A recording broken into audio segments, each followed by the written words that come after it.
Hello, I'm Enzo, and can I reach Chaos level 100 in Tiny Tina's Wonderlands? Ever since my first playthrough of Wonderlands, I've wanted to reach the true end of the game, but I never got very far into Chaos levels, no matter what I tried. One day though, I wanted to change that, and over several months of streaming, I managed to do that. I transferred a lot of my saves from my old computer to my new one. My myth rank and cosmetics and everything like that didn't transfer over. I don't know if it's a specific file.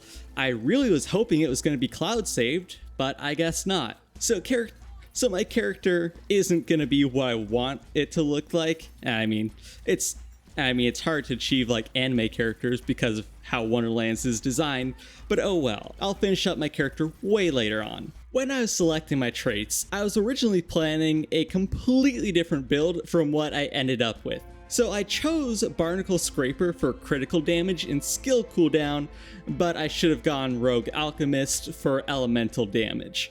I was originally going a Blight Totem build, since they're like turrets, and I love turrets. So that's why I went for full skill cooldown and crit damage, but they'll still be very useful later on. As you can guess, I'm going the Blight Caller, which is easily my favorite class. I love damage over time, and it has turrets. The second skill, which I'll get to way later on, is also awesome. As usual, the start of the game is the exact same every time. I guess I should also mention that I'll be playing on the harder difficulty, but it barely changes anything until the end game.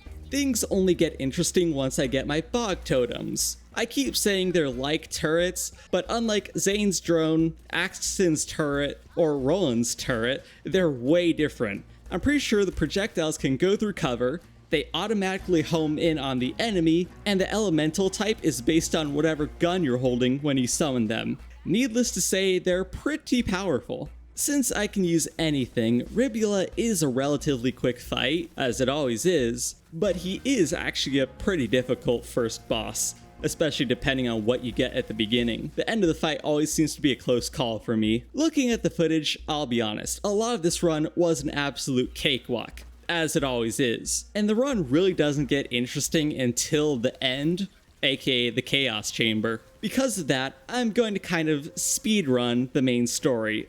The other awesome thing about unique items in Wonderlands is that you can actually get them in the shop again. So when I first entered the Weepwild Dankness, I got a new Goblin Repellent. I was talking about how powerful this gun is, and considering I just got an upgrade, well, that lets me use it for even longer, which is pretty awesome. Especially because I do love this gun. It's powerful, it has homing projectiles, it's hard to go wrong. As most of you should know at this point, my favorite part of the game is blowing up the ocean. I still believe this cutscene and part of the story is perfect in every single way possible. And to synergize with my entire build, I am going with the Spore Warden secondary, because there are a lot of skills that work very well with action skills, and the Bog Totem is an action skill. I'll be honest, I don't remember a whole lot about the Bog Totem build because, I did change it at the end. But the entire time, I had already loaded out an entire skill tree, and I'm looking at that on my second monitor just to make sure.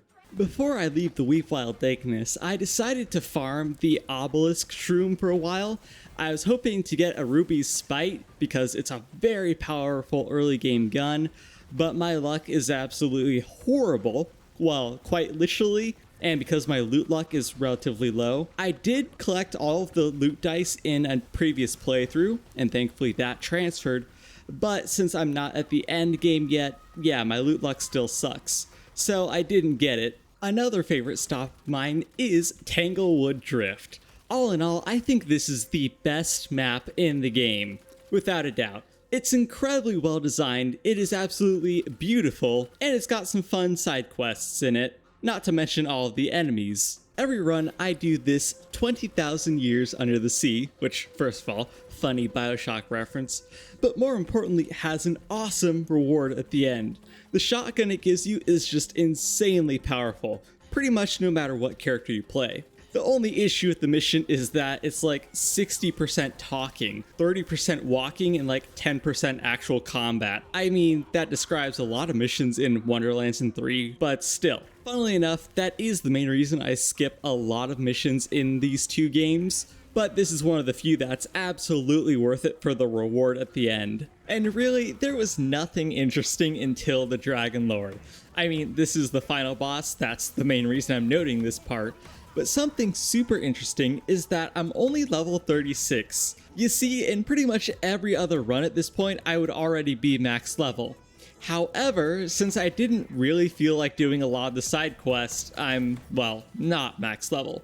That's a tiny bit of an issue because you pretty much have to be level 40 to do the Chaos Chamber. You can definitely do it a bit early, but it is incredibly difficult not being max level. And as you can see here, this is literally the tutorial Chaos Chamber level, and I'm struggling like crazy. Thankfully, I do have this relatively new last rites, but still, things are not going very well for me. At least I've now learned my lesson of always needing to be level 40 before actually starting the end game. And I mean, struggling with the Chaos Chamber is bad enough, but to add insult to injury, before I could actually complete the tutorial, my internet died, so my stream crashed, and I decided to end it there so that I didn't do anything off stream. That was all incredibly annoying. So naturally, I went back to farm one of the items I actually know, and that is, if you guys remember from earlier, Ruby's Spite. I decided to get one for real this time, because first of all, I've sunk this much time into it, I need to get one, and it should carry me quite a bit through the Chaos Chamber. It took a ridiculous amount of time, but in the end I finally got one. It took a little bit in the Chaos Chamber, but I eventually managed to get to level 40, and I still regret not doing the side missions. Either way, with this I can finish up my build. As you can see, I'm focusing a lot on the Spore Warden here, because I do love the Spore Warden gun build, but when I was looking at the guide, which by the way I never look at guides, but if I wanted to get anywhere in the endgame here, I knew I would need one. So I wanted to go a gun build and everything like that. That's why I went Spore Warden as secondary, but Blight Coloring in case I had to change it, and yeah, I did. The primary issue is that you need specific guns that do really well. There's like a unique Jacobs, or black powder in this game, masher pistol, but I only noticed it until I got to the end game where I found like a really good one. Again, this is not my final build. That's why I'm not going to focus too much on it. And in case you're wondering why I do have myth rank, despite saying I lost all of it, well, I may have played on one of my other saves for a little bit because it was fun. So I am at like 30 right now. It's still sad because I used to have like 200, but I did manage to make that up by the end of this playthrough. Since all of my gear and this build is working perfectly fine for now, I'm kind of just going through the Chaos Chamber. One nice thing about the Chaos Chamber is that you can easily get better loot as you go through, so you can improve your gear while making the game more difficult. It is a very nice system, but definitely a bit overdone. Oh yeah, one thing I might have forgotten to mention. If you don't know about Wonderlands endgame, it's some sort of combination of Borderlands 2 and 3's endgame. The Chaos Chamber is pretty much like Digistruct Peak from Borderlands 2. I mean, kind of. That's the best way to explain it. And the difficulty scaling is similar to Borderlands 3's endgame, but you have to actually earn the difficulty instead of just going straight to OP 10. Why they did that, no one will ever know. The primary issue with Chaos levels is, okay, they're a bit weird. You see, for the first 50 Chaos levels, you actually get Chaos 5 at a time. So I only have to do 10 runs to get to Chaos 50. That's not terrible. But to get to Chaos 100, I'm going to have to do 50 extra runs. That is ridiculous. That should probably give you an idea of how long this is going to take. And by the way, this is only 12 hours into the run, and even though it's way less because of stream stuff, my final footage is around 40 hours in the end. So even if I say this run was like 35 hours, that's still an entire day of just Chaos Chamber to get to level 100. That is stupid. One thing that certainly doesn't help my progression is that I wanted to do all of the Chaos levels on max difficulty, so I take as many like Dragon Lord curses as possible. Obviously not the most terrible ones that'll kill my build, but they're still curses in general, and then of course I make every level elite. If you want to get through the chaos levels super fast, yeah, just don't bother with these. Always go for the loot or butt stallion ones. Don't make the encounters elite. It's really not worth the time, I'll be completely honest. This is now my third run, because, you know, I'm on Chaos 5, and just look at this. This should be a clear sign that my build is not doing well. Besides the fact I'm getting one shot by everything, I also want to mention the rain. I have never seen this level just like white out rain like this before. I don't know why this is happening. I don't know if it's a difficulty thing or if it's an enemy that's doing it. But yeah, it's not going well for me. This certainly should have been my first sign to lower the difficulty and everything like that, but I am way too stubborn to do that. One of the major factors, besides the Dragon Lord's curses, in completing the chaos levels is actually the boss at the end. You'll see this a bit later on. There are certain bosses I struggle heavily with, but there are also some, like LeChance, that are an absolute joke of a fight. Now yes, I was dying here, but that's just because my build and gear is absolute garbage. I believe that LeChance is the easiest boss in the game. It's actually kind of a joke how easy this fight is. Especially just the normal one. Not even the chaos level versions, the normal fight is stupid. After that, I always say that Zomboss is the second easiest. Her fight is also quite a bit of a joke, especially if you know what you're doing. And then I would say Ribula. Again, Ribula is only third place because he can be difficult, especially right at the beginning. But the best part about the Chaos Chamber, I have to say, is the loot at the end. Besides the random loot you get from the chest, you can actually choose to put all of the crystals that you get during the runs into whatever gear you want. For example, if I wanted to throw it in and try and get a decent class mod, I have a good chance of getting a good class mod. Even though it's still rare because of all the infinite combinations, still. I'm pretty much trying to say the Chaos Chamber is awesome because it's easy to level up your loot as you increase your difficulty. That is one of my favorite parts. There's like rarely extra farming required. It truly depends on what you're looking for. At this point, my gear still isn't the best. A lot of my equipment is purple, but thankfully I found the Live Wire and White Rider, two of my favorite guns in this game. They're pretty much the same, but with slight differences. They're both submachine guns. The Live Wire is shock and the White Rider is poison or corrosive, and they're pretty much chain weapons, which are my favorite guns in any video game. The White Rider can actually have two different beams that can then chain to other enemies, but I think the Live Wire chains more consistently or something like that. Either way, I love using both of these guns, so it's really nice I got them in my build. Unfortunately, this entire gun build is not meant for these. You're supposed to be using like single target projectile weapons. I think weapons with like bolts are the best. I don't exactly remember. Since I haven't been getting a lot of good gear recently, the runs are going very slow and they're becoming incredibly difficult until this insane drop. Unfortunately, it's not good for either of my classes, but that is a 15% all damage dealt Corrupted Plate Mail. The Corrupted Plate Mail is easily my favorite class mod because it converts 30% of all of your damage to dark magic. Dark magic in this game is literally the element that heals you. I don't think I need to spell out how insanely powerful this class mod is. Besides the dark magic synergizing extremely well with Blight Collar, obviously the healing is super important because, well, I have no other good healing sources at this point. Needless to say, that's one of the best things I could have found. It would have been perfect if I got a matching class, but I'll take it. I desperately need the healing. As you can see, so far the chaos levels have been going decently well. I've managed to get to chaos 20 already. There's just a tiny issue. That is, of course, this fight. Now, this boss, the son of a witch, is generally pretty easy. The problem is once you get into higher difficulties and, well, one thing I keep repeating during the stream, I deal no damage. For most bosses, that's not a major issue. You can kill them over time. However, this fight likes to spawn some funny enemies, some funny spectral wyverns that actually regenerate his shield. That's a major issue, because if I can't kill the wyverns, they'll keep regenerating his shield, and with how low my damage is, it takes forever to kill them. You can probably see the problem here. He can keep spawning these wyverns up until his third phase, which is a major issue.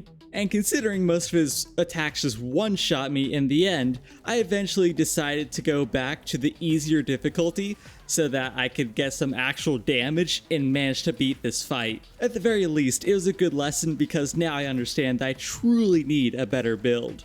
This is one of the rare occasions where I'm actually going out of my way to do a side mission. Not for the XP, I mean obviously, but in this case an actual item. The reward for On the Wink of Destruction is a unique ring. It's pretty interesting, it's only blue rarity, but it does two things. First of all, the stat is always set to ability damage, which is, what my build is about right now, and the unique effect is critical hits increase non-critical damage by 3% for a short duration, and it stacks up to 5 times. So I can get a whole lot more non-critical damage, which will be very nice. Before now, I've changed my build a few times. I was trying out a slightly different build that did focus a bit more on guns, but was still Blight Collar Spore Warden. So now I'm finally going to move over to a real powerful build. This is naturally Blight Collar Stabomancer. I mean, you shouldn't even be surprised, this is just one of the best combos in the game. And even though I was looking at a different build, I am choosing my own skills, because just like in any other build, in any other game, I prefer different skills than other people. Everyone likes their own thing. So I'm going an interesting combination of skills. I put all 3 points into the Dark Magic skill, because, I do a lot of dark magic damage. And yeah. It's a bit of a shame that Wonderlands doesn't have insane skill diversity, especially at the end game when everyone uses Stabomancer, Blight Collar, and Berserker. But one thing that's very important to note is that getting to Chaos 100 is incredibly difficult without a proper, I would say kind of meta build. You absolutely have to use the best skills in existence. With this build, I'm still going to be using the same guns that I have this entire time. I should also note that I've added the Sword Explosion to my arsenal, as it's just insanely powerful and fun. But with this new build, one thing I have to go do is get some new gear. One of the notable ones is actually rings. The rings I need for the Blight Collar build are from the DLCs. The only reason to get the DLCs for this game is for the gear. They are pretty garbage, and everyone agrees. The only one that I can really tolerate is the one with the shark boss at the end. All the other ones are horrible to do. I mean, they're all horrible in their own ways, but still. Either way, I need to beat the DLCs to unlock a whole bunch of new gear. One of the items I'm looking for is a ring. You see, my entire build is now revolving around damage over time and status effect damage, which are, well, the same thing. So I'm looking for the DLC rings that do status damage, because that's not in the base game for some stupid reason. Well, I guess it's because they added the Blight Collar as a DLC, so it kind of makes sense, but also doesn't. And even though this build could be 100% perfected by using the right guns that one of the guides I read was saying and everything like that, no, I'll still be using all of my favorite weapons. The Queen's Cry, the White Rider, the Live Wire, and the Sword Explosion. Those are kind of my go-to for this build. For a while now, I haven't really cared too much about what shield I have, and spell wasn't a big deal either. I managed to find a really good Buffmeister a while back, and I was using that for my gun damage. I'll change up my spells a few times until the end game, just trying out new things. Back to the shield though, I'm actually looking for a very specific one, and I believe I have it equipped right now. I'm looking for the Body Rune. Specifically, I'm looking for the one that gives you fire damage for a little bit after you kill an enemy. I hope you guys can see where this build is going. You see, my entire goal with this build is to inflict every single element possible on all of my enemies. This is also really good because it combos with the skill that increases the enemy's damage taken for each status effect they have. Yeah, it's gonna be pretty awesome. For this entire run, I literally did not get a perfect amulet, so I'm pretty much just going for whatever I can get. I'm pretty much looking for ability damage, well, at the start. Later on, I'll go for gun damage. I don't remember if there's status damage, I can't actually remember, but the main role isn't what I'm looking for. I'm actually looking for all damage dealt. That's actually the best thing you can get on an amulet. Now, there is apparently a 30% one that you can get, but I never got 30%. the max I got was a 15% all damage dealt, and I think movement speed secondary, which is really good with the Stabomancer. Alright, you guys need to see this. Before, my damage and everything was absolutely horrible. I was barely scraping by these levels. But now, look. I literally had to pause the game to make sure I was on max difficulty. That enemy just got melted. Yes, I am melting everything in my path and I am loving it. I really wish I just went with the dot status effect build from the beginning. This thing is 100,000 times better than the crappy bog totem companion build I was trying earlier. At this point, I'm having so much fun because I'm actually dealing damage and clearing out enemies fast now. I'm not suffering through the levels like before. So, with that, you can probably tell that the rest of the Chaos levels are going to be relatively easy. From here on, it was smooth sailing. At this point, I'm around 22 hours into the run, and I could have easily reduced the time if I didn't want to do max difficulty for all of these. It really is pointless, especially considering my goal is just to reach Chaos 100. And I know no one asked, but the character I was trying to go for was Noah from Arc Recode. But yeah, Wonderlands character creators definitely not made for like anime characters that I would like. Maybe someday in some other game I could create characters very well, but yeah, definitely not here. It's more just the thought that counts. And I guess the name of the character is also the file, so I can tell my saves apart easily. Again, I'd really like the system at the end of the Chaos Chamber because it's so nice to just throw all of my crystals into a specific type of item. And it depends on what I'm farming, but every so often, say I need a new class mod, boom, I can just throw tons of crystals over a couple runs in class mods and I get a new one. This is also something I found that was super interesting.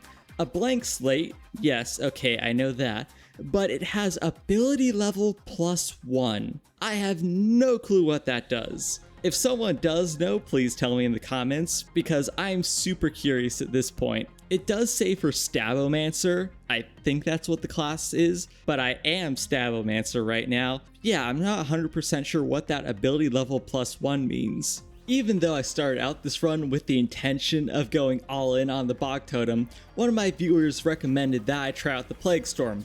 Considering I haven't used it much before, well, I wish I had known how good it was earlier. The Plague Storm is just stupidly broken. If I remember correctly, it like stores up all the damage you deal to the enemies and then emits it as lightning in all sorts of elements.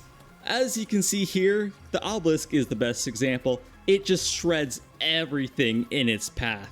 It's quite insane and easily my new favorite action skill. Like, I quite enjoyed the Bog Totems, but that was awesome. And I'll be perfectly honest, ever since I was talking about my build earlier, it literally has not changed. Yes, I've gotten better and higher rarity weapons throughout this entire run, but everything I've been using is the same. I mean, like I said earlier, these are just my favorite weapons to use. There's definitely like better meta gear that I could be using, but nah, I'm having fun with these instead. And I'm still not 100% sure what my favorite spell is. I'm pretty sure it is just the Buffmeister because it's a cast and forget, but I have been using the time skip every so often, which you do have to hold to cast, which can be pretty annoying, but it is incredibly powerful. I was also using the Marshmallow way earlier on. It's pretty good if you need healing, but I have plenty of that in this build already. This run took around 42 hours in total to complete. Granted, it would have been way faster if I had just skipped max difficulty and ignored all of the curses and everything. It would have been so much faster if I was just focused on beating the Chaos Chamber levels. The final boss fight was naturally the Dragon Lord. I mean, he's the final boss of the game normally, so it makes sense that he would be the Chaos 100 boss. But of course, my build and gear is just so overpowered that it was a super easy fight. I say that, and I know I'm taking a whole ton of damage, but that's literally how this build works. I just heal all the damage I take back super fast, and I'm fine. It's actually quite hilarious. With that, I have 226 myth rank points. I started with like 30 something, I think, so 190 is pretty insane. And look at those modifiers for Chaos 100. It's quite insane. 4,471% enemy health, 200% enemy damage, 400% XP, and honestly, the moon orbs and cash doesn't really matter at the end. So there, I've done it. All 100 chaos levels. That's quite insane, I have to admit. I don't think I'll be playing this game much anymore, considering that was my entire goal of playing this game up until now. I wanted to reach Chaos 100. But as you can see, the run isn't 100% done just yet. There's one last thing I wanted to complete. I had to do another Chaos run to get it. Actually, two technically, since my game crashed during the first attempt. That was super annoying. But at the end of some of the Chaos Chamber levels, you'll actually find weird runes in certain parts of the map. Long story short, if you complete the little mini challenge from the rune, there are 4 different ones in total. Thankfully, I got the mushroom one, which is extremely easy. I'd say it's probably the easiest out of all of them. You just have to shoot the glowing mushrooms that it throws up into the air in order. And once you beat that, well, nothing seems to happen. You actually have to finish up the boss of that run, which this time it was LeChance, which I'll say is an absolute le-joke because of how easy he is. And at the end, instead of the normal golden portal, you also get a red portal, which is super interesting. This is a great sign because that means I've unlocked the raid boss of this game. Yes, if you didn't know, Wonderlands does actually have 4 raid bosses, 1 for each of the runes. Now, I've only ever fought this one. I have seen the others before, but this mushroom is probably the easiest one, to start at least. Again, I'd have to fight them all at some point. And no, Tiny Tia is not the final boss. Honestly, I kind of wish she was, because that'd be awesome. But she summons the 4 mini-bosses. I have to say, this boss and the arena is insanely awesome. I really wish they would have made it more obvious how you get to these guys, because this is such a neat fight. I guess I should have also mentioned one slightly important thing. When I was talking about the runes that you have to complete to unlock these guys, well, that's actually the boss mechanic that it's kind of teaching you ahead of time, which is super nice. I like that it teaches you beforehand so you don't have to learn it during the fight. And yeah, literally same mechanic, so you have to shoot the glowing things that it throws into the air before they explode. I'm guessing those poison clouds, probably not instant death, but you definitely don't want to stand inside of them. Either way, this build is just so powerful that, yeah, I melted the raid boss too. I honestly wish raid bosses were this easy in every game. Okay, well, I will admit the pre-sequel's raid boss is stupidly easy too, but I like that. I've never beaten a raid boss in Borderlands 3, and in Borderlands 2, I've only ever beaten Hyperius, and I think that was on an easier difficulty, but that was pretty awesome. And now I can finally rest. This run is actually done, for good. I've finally beaten Tiny Tia's Wonderlands to the extent that I wanted to. I have a full build with insanely good gear. Of course, it's not all perfect, but getting perfect gear in this game is like 1 in a billion or something like that. It's not gonna happen. I can get pretty close to perfect gear, but I'm not gonna get god roll gear without, you know, save editing or something like that. At this point, I'm just glad I'm finally done with the run. This also took a super long time because I usually only stream once a week on weekends, and sometimes I can't stream. So this probably took like 12 to 13 weeks of streaming. You know, over 4 months or something like that. It's ridiculous. And I know this video is definitely not my best. I know it's not going to do well, and that's sad because I like this run so much, but it's really hard to turn something like this into a video. I really just wanted to. Either way, thank you all for watching. I really appreciate it. And a special thank you to my channel members. You guys are awesome. And this is going to be Enzo from LookIntoGaming, signing out.